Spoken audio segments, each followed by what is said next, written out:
Eh bien, salut, c'est Olivia d'Émergence Libre. Aujourd'hui, j'ai envie de partager sur une inspiration qui émerge justement dans ma liberté de parole pour me rendre compte au final que depuis petite,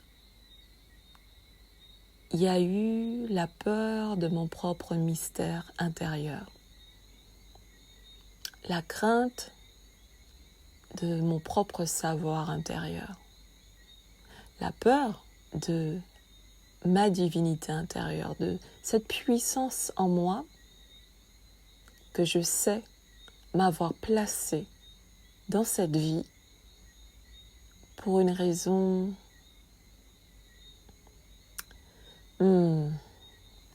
Et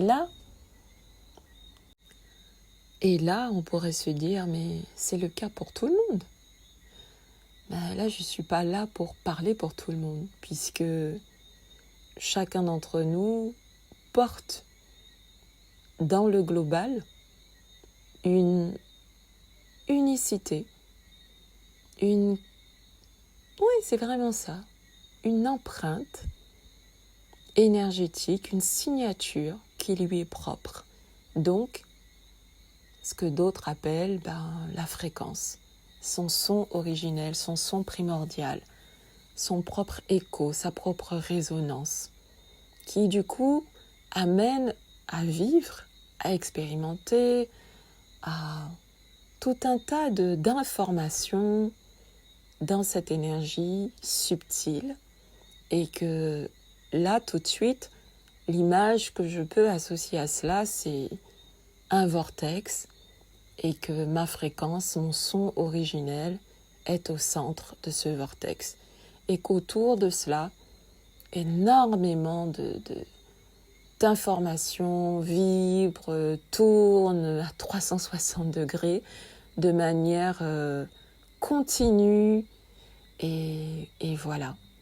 Et il y a une dimension de moi qui sait tout ça. Et d'autres parts de moi, donc ma partie dans mon identité terrestre, qui s'ignore encore dans son réel, dans son cosmique, et qui a vécu de nombreux conditionnements, et je dirais même qui a subi de nombreux conditionnements et qui peut encore les subir. Et qu'aujourd'hui, cette puissance en moi, de cette dimension de moi qui sait, eh bien, est là, et il y a comme quelque chose où elle danse en moi. Elle danse en moi, elle danse en moi, elle danse autour de moi. Je peux la sentir, Voilà, c'est comme quelque chose qui ne peut pas s'expliquer réellement. J'ai l'image, mais même l'image, voilà. Donc décrire ça en mots, c'est très particulier. Mais j'avais envie de transmettre en tout cas la vibration de ce quelque chose que je croyais avoir perdu, et que je reconnecte dans mon savoir intérieur de quand j'étais enfant, où je regardais la plupart du temps le ciel, surtout le soir, et en demandant, mais qu'est-ce que je fais là?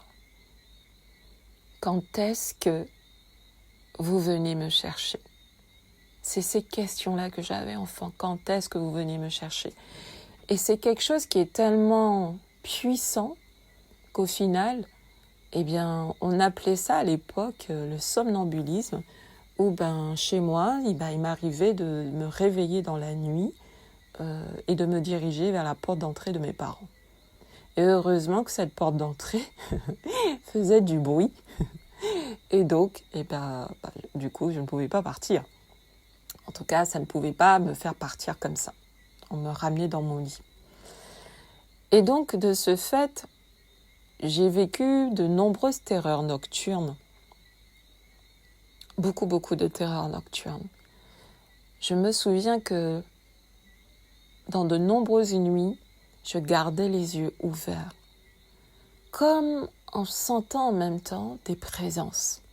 Parfois, je pouvais les voir, mais la plupart du temps, c'était vraiment comme la sensation de choses qui me regardent, de choses qui sont présentes, de choses qui sont là et qui veillent.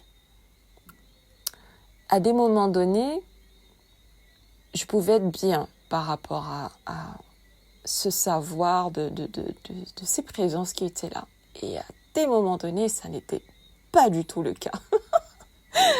Donc, ma relation avec l'invisible, depuis petite, a été quelque chose d'assez... j'ai pas encore le mot qui vient. Mais très tôt, j'ai été mise en relation avec le subtil,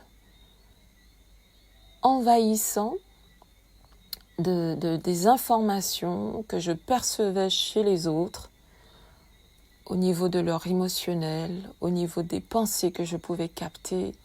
Et pendant un bon moment, j'ai refusé d'admettre que oui, depuis enfant, j'étais déjà connectée à ces perceptions-là de moi, à ces capacités. Parce que pendant une période, j'étais profondément dans la fuite de moi-même. Donc dans la fuite de tous ces ressentis, de toutes ces informations, parce que je cherchais à me protéger, mais en même temps, j'étais envahie, c'était de l'envahissement. Et c'est en cela que j'apprécie beaucoup les partages de Denis Jutras, qu'on peut retrouver sur YouTube, parce qu'il m'a vraiment beaucoup aidé à comprendre cette notion des personnes qui sont en fin de cycle et qui du coup sont porteuses d'une certaine vibration qui amène à connaître beaucoup d'adversité, beaucoup de fuites. Enfin, voilà, c'est ce qui développe est vraiment assez, pour moi, vibratoirement réel dans la reconnaissance que j'ai pu faire de mon vécu, de mon expérience, de mes expérimentations et de mes compréhensions et de là où j'en suis dans mes intégrations, de ma réelle identité dans ma corporalité. Donc voilà, je ne vais pas trop développer sur cette partie-là, on y viendra en cours, mais tout ça a amené justement cette notion de censure émotive que j'évoquais dans les vidéos précédentes. Cette censure émotive qui finalement est cette partie de moi, cette entité énergétique qui a beaucoup contrôlé ma vie, qui a contrôlé mes perceptions, contrôlé mes capacités, contrôlé même tout ce qui me parvenait en colorant chaque information dans quelque chose qui finalement se définissait par la terreur, par la fuite, par l'hyperprotection. Mais c'était une hyperprotection à double tranchant. Parce que en m'empêchant d'être moi-même et d'essayer de correspondre plutôt à ce que je percevais que l'extérieur attendait de moi, eh bien en même temps, c'était pas une réelle protection. Puisque ça me mettait plus en danger de ne pas être moi-même et d'essayer plutôt d'être une figure qui répond à l'attente de l'autre. Et pour cela, il a fallu que je vive beaucoup de brutalité sous différentes formes, beaucoup de violence sous différentes formes, pour que, à un moment donné, émerge cette dimension de moi qui puisse dire « maintenant c'est assez ». C'est assez. Et de mettre en œuvre, en marche, l'activation pour retrouver ma puissance. Mais ce n'est pas la dimension de moi conditionnée qui a fait cet appel intérieur. Une partie, oui, bien sûr, ma partie blessée faisait cet appel intérieur quotidiennement parce que ne trouvait pas de sens dans ce qui était vécu, ne trouvait pas de sens dans ce qui était proposé, alors que depuis l'enfance, je sais à l'intérieur de moi qu'il y a un autre plan, il y a autre chose que cette vie misérable, miséreuse, à tourner en rond, à faire semblant, à jouer des rôles, des scénarios qui sont subis. Donc de ne même pas être une actrice qui est consciente qu'elle est une actrice, mais de juste subir les rôles qui m'étaient imposée.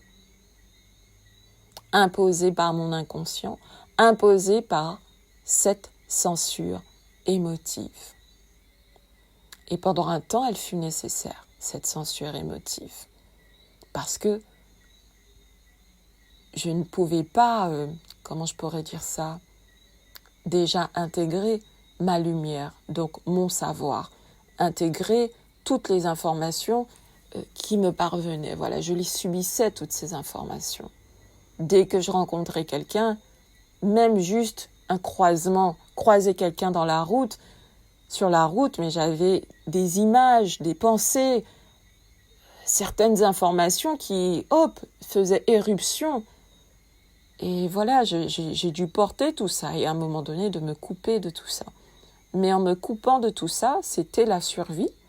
Et en même temps, en me coupant de tout ça, je perdais une part de moi. Je m'éloignais, pas d'une part, mais de moi-même, de cet être que je suis avec toutes ses capacités.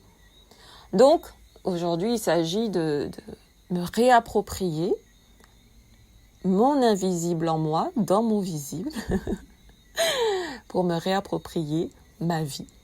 Voilà. Et donc, c'est un processus qui est pas évident, profondément transformateur, très challengeant pour toute cette partie identité conditionnée qui ne cesse de s'effondrer pour laisser place à une Olivia en émergence libre. Et j'avoue que voilà, c'est en même temps des processus qui sont pas évidents, effectivement, pas évidents. Je le répète, oui, c'est pas évident pour cette partie qui est dans l'incertitude. Elle ne sait pas ce qu'il y a demain, elle ne sait pas où ça l'amène tout ça, mais elle sait juste que ça la dépasse. Donc, Olivia, c'est juste que ça la dépasse, mais que c'est profondément juste parce que ça me reconnecte avec ce que je représente depuis toujours. À bientôt.